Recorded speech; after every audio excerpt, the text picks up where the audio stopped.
মৰিয়নীত এক চাঞ্চল্যকৰ ঘটনাই আচলতে জোকাৰি গৈছে এটা পৰিয়ালৰ।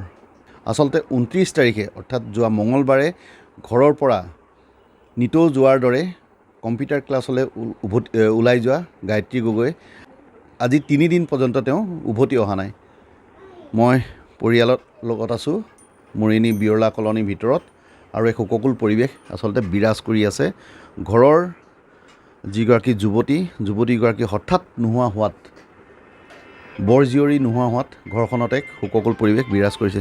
পোনপ্ৰথমে আমি গায়ত্ৰীৰ মাকৰ ওচৰলৈ যাম। কি হৈছিল সমগ্ৰ ঘটনাটো কওকচোন। হয়, আমাৰ ছোৱালীজনী পৰহিদিনাখন আজি 3 দিন হ'ল, তাই ৰাতিপুৱা 9টা বজাতে মানে কম্পিউটাৰ ক্লাছলৈ বুলি গৈছিলে। কিন্তু কম্পিউটাৰ ক্লাছ যেতিয়া 2 ঘণ্টা হৈ গ'ল, মই তাইলৈ ফোন কৰিছিলোঁ। এতিয়া ফোন কৰাত মানে তাই মোবাইলটো ছুইচ অফ পালোঁ। তাৰপিছত মই লগৰ ল'ৰা ছোৱালীৰ লগত যিমানখিনি মোৰ ফোনৰ নম্বৰ আছিলে যোগাযোগ কৰিলোঁ যে গায়ত্ৰী এতিয়ালৈকে অহা নাই, তহঁতি গৈছিলি নেকি? তেহেঁতিও একো গম নাপাওঁ বুলি ক'লে। সেইখিনি কৰি সোধা পোছা কৰি থাকোঁতে মোৰ আচলতে সেইদিনাখন 6টা বাজি গ'ল। 6টা বজাৰ পিছত মই আমাৰ মৰিয়নী থানাতে এখন এজাহাৰ দিলোঁ তাই মানে ছোৱালীজনী নাই বুলি।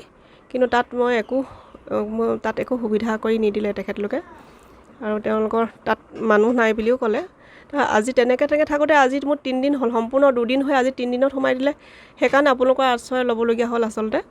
তাই মানে য'তে নাথাকক, এতিয়া তাই খুব বেছি টেঙৰ নহয় আৰু বহুত বেছি কথা নাপাতে। মই তাই ভাবিছোঁ এতিয়া মানে তাই বেলেগে কিবা এটা ফুচুলাই তাইক লৈ গৈছে, মোৰ মানে সেইটোৱে সন্দেহ হৈছে। আৰু মই তাইক এইটো কওঁ, তাই যদি নিউজটো দেখে বা লগৰ যিমান ল'ৰা ছোৱালীয়ে তাইৰ লগৰখিনিয়ে ষ্টুডেণ্টে তাইক যদি মানে তাইলৈ শ্বেয়াৰ কৰে এই কথাটো, তাই অন্ততঃ পকগে, অন্ততঃ তাই য'তে নাথাকক মানে যদি অসুবিধা হৈছে আমি যিমান পাৰোঁ তাইক সহায় কৰিম, আৰু তাই মানে ঘৰলৈ আহক।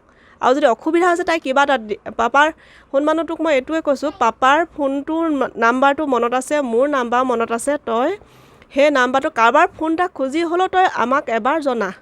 তই ভয় কৰিব নালাগে, তোক আমি একো নকওঁ, একো খং, তইতো জানই মই তোক খং নকৰোঁ, তহঁতক ইমান ভাল পাওঁ।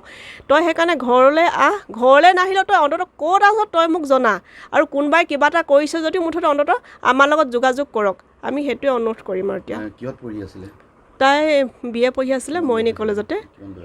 তাইৰ বয়স 19 বছৰ 5 মাহ, আজি 21 দিন। তাই কি অনুমান কৰিছে আপোনালোকে কি হ'ব পাৰে বুলি? যোগাযোগ কৰিছে নেকি ফোনত? একো যোগাযোগ নাই পোৱা কাৰণে আচলতে বেছি ভয় খাইছোঁ।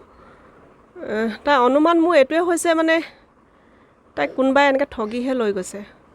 তাই যদি ক'ৰবালৈ আবাৰ নিজেই গৈছে, সেইটো মই এইটোৱে তাইক কওঁ, তই আহ মুঠতে মোৰ লগত যোগাযোগ কৰ। এই কিডনেপ নিচিনাই তাইক লাগিছে, মানে ইমান বেছি মানুহৰ লগত কথা নাপাতে ছোৱালীজনীয়ে, সেইকাৰণে বেছি ভয় কৰিছে তাই বিপদত পৰিছে নেকি। তাই মনে মনেহে তাইক গৈছে যে তাইক মনে মনেহে কিবা এটা কৰি পেলাই ফুচুলাই মুঠতে নিছে ছোৱালীজনীক। হয়, অতি সহজ সৰলৰ অমায়িক ছোৱালীগৰাকী হঠাৎ নোহোৱা হোৱাত আচলতে অথাই সাগৰত ডুবিছে পৰিয়ালবৰ্গ। মোৰ লগত পিতৃ আছে, কি ক'ব আপুনি?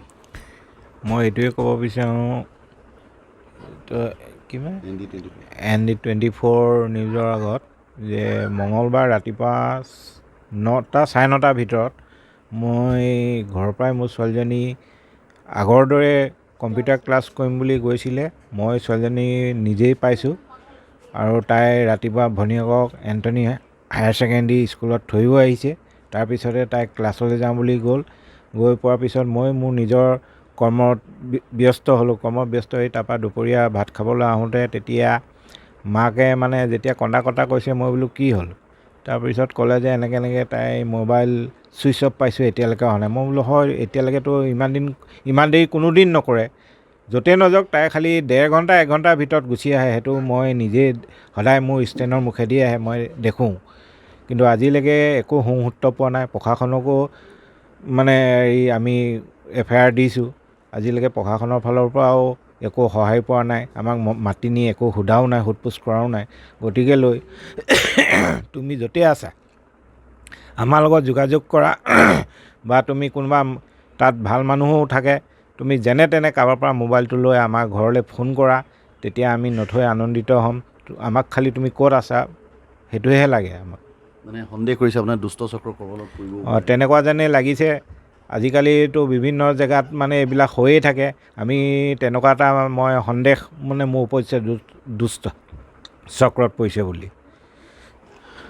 এয়া আছিল গায়ত্ৰী গগৈ পিতৃ আচলতে শোককোল পৰিৱেশ বিৰাজ কৰিছে সমগ্ৰ গোটেই ঘৰখনতে আচলতে কম্পিউটাৰ ক্লাছ কৰিম বুলি যি ওলাই যোৱা গায়ত্ৰী গগৈ আজি 3 দিনে সন্ধানহীন হোৱাত এনেদৰে ভাগি পৰিছে ঘৰখন।